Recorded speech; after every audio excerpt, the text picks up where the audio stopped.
Hi friends, welcome to my channel. இன்றைக்கி நம்ம பால் ஆடையிலேருந்து butter எப்படி ரொம்ப ஈஸியாக எடுக்கிறதுன்னு பார்க்கலாம் ஃப்ரெண்ட்ஸ். பாருங்கள், பால் ஆடை இந்த மாதிரி சேர்த்து எடுத்து வச்சுருக்கேன். இது ஃப்ரீசர்லேருந்து எடுத்து ஒரு அரை மணி நேரம் ஆயிடுச்சு. இதை மிக்ஸி ஜாரில் சேர்த்துக்குவோம். பால் ஆடை எப்படி எடுக்கிறதுங்கிறத ஃப்ரெஷ் க்ரீம் வீடியோவிலே சொல்லியிருக்கேன் ஃப்ரெண்ட்ஸ். ஃப்ரெஷ் க்ரீம் எப்படி செய்கிறது, அதை விப்பிங் க்ரீமாக எப்படி மாற்றுறதுங்கிற வீடியோவிலே இருந்தாலும் திரும்ப ஒரு தடவை சொல்கிறேன். பால் 1 லிட்ரு 2 லிட்ரு நம்ம வாங்குகிற அளவை அதை காய்ச்சி, தண்ணி ஊற்றாமல் காய்ச்சி ஆறுனதுக்கப்புறம் ஃப்ரிட்ஜில் வச்சிட்டோம்னா இந்த மாதிரி மேலே ஆடை படர்ந்து நல்லா கட்டியாக வந்து நிற்கும் ஃப்ரெண்ட்ஸ். அதை நம்ம தனியாக கலெக்ட் பண்ணி ஒரு பாக்ஸில் எடுத்து வச்சுக்கிறணும். அந்த பாக்ஸை ஃப்ரீசரில் ஸ்டோர் பண்ணி வச்சுக்கிறணும் ஃப்ரெண்ட்ஸ்.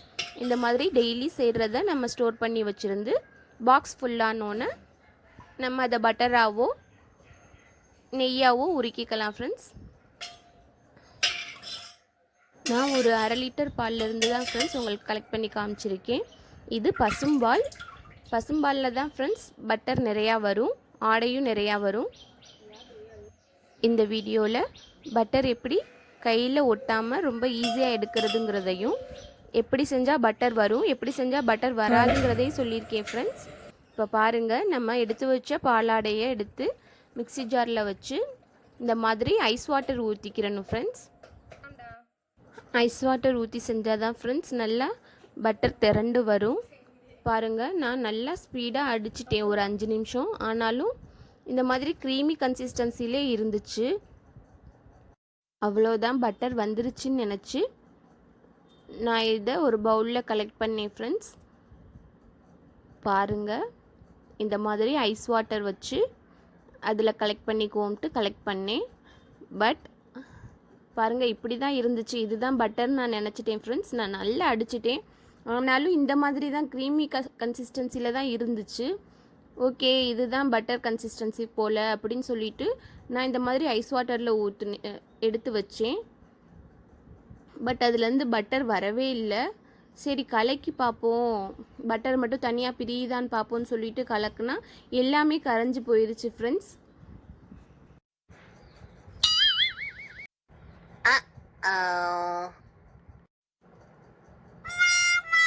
என்ன தப்பு பண்ணணும்னு தெரியலையே, ஏன் இப்படி பட்டர் வரமாட்டேங்குது, கொஞ்ச நாள் ஆனதுனால பட்டர் வரமாட்டேங்குதோன்னு ரொம்ப டென்ஷன் ஆயிடுச்சு ஃப்ரெண்ட்ஸ்.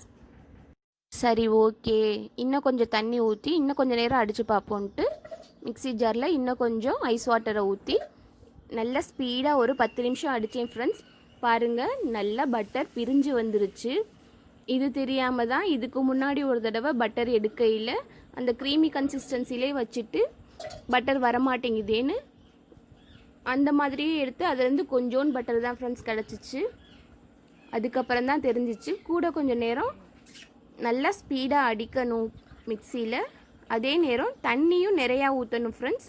ஒரு கப் நம்ம பாலாடை வச்சுருக்கோம்னா அதுக்கு எப்படியும் ஒரு 1.5 கப்லேருந்து 2 கப் அளவு தண்ணி ஊற்றினா தான் இந்த மாதிரி பட்டர் பிரிஞ்சு வரும். அதுலேயும் ஐஸ் வாட்டர் ஊற்றிட்டோம்னா ரொம்ப நல்லா ஒரே ட்ரிப்பில் எல்லா பட்டருமே பிரிஞ்சு வந்துடும். பாருங்கள் ஃப்ரெண்ட்ஸ், எப்படி எனக்கு பிரிஞ்சு கிடச்சிருக்குன்னு.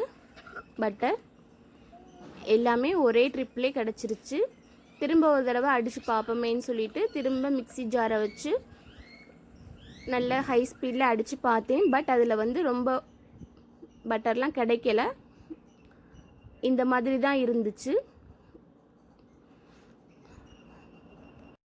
இந்த மாதிரி கலெக்ட் பண்ணுற பட்டரை நல்லா ஐஸ் வாட்டரில் போட்டு வச்சாதான் ஃப்ரெண்ட்ஸ் ஈஸியாக நம்ம உருட்டி எடுக்க முடியும். இல்லைன்னா கையில் ஒட்டிக்கிட்டே இருக்கும் பிசு பிசுன்னு. அதுக்காக தான் ஐஸ் வாட்டர் சேர்க்குறது. பாருங்கள், இந்த மாதிரி பட்டரில் கொஞ்சம் கூட தண்ணி இல்லாமல் நல்லா உருட்டி நல்லா புழிஞ்ச மாதிரி எடுத்துடணும் ஃப்ரெண்ட்ஸ். நல்லா கையிலே ஒட்டாமல் வந்துருச்சு. மீதம் இருக்க பட்டரையும் இந்த மாதிரி நல்லா உருட்டி எடுத்துக்குவோம். பாருங்கள், நல்லா பால் மாதிரி உருட்டியாச்சு. கையில் கொஞ்சம் கூட ஒட்டலை ஃப்ரெண்ட்ஸ். அது காரணம் ஐஸ் வாட்டர் தான். இதை இன்னொரு ட்ரிப்பு கூட நீங்கள் கழுவி எடுத்துக்கோங்க ஃப்ரெண்ட்ஸ். இது நல்ல சுத்தமாக இருந்ததுனால, பால் கொஞ்சம் கூட இல்லாததுனால நான் அப்படியே சேர்த்துட்டேன். ஏற்கனவே கலெக்ட் பண்ண பட்டரோடு சேர்த்து வச்சுட்டேன். இந்த மாதிரி அமுத்தி விடையில் அதில் கொஞ்சம் கொஞ்சம் இருக்கிற தண்ணியும் வெளியில் வந்துடும். அதை நம்ம அதுக்கப்புறம் எடுத்து ஊற்றிடலாம். பாருங்கள் தண்ணி வெளியில் வருது. பட்டரை சட்டியை காய வச்சு அதில் சேர்த்து அதில் கொஞ்சமாக முருங்கை இலை சேர்த்து உருக்குனோம்னா நெய் ஆயிரும் ஃப்ரெண்ட்ஸ். பட்டராகவே யூஸ் பண்ண போகிறேங்கிறதுனால அப்படியே வச்சுக்கிட்டேன்.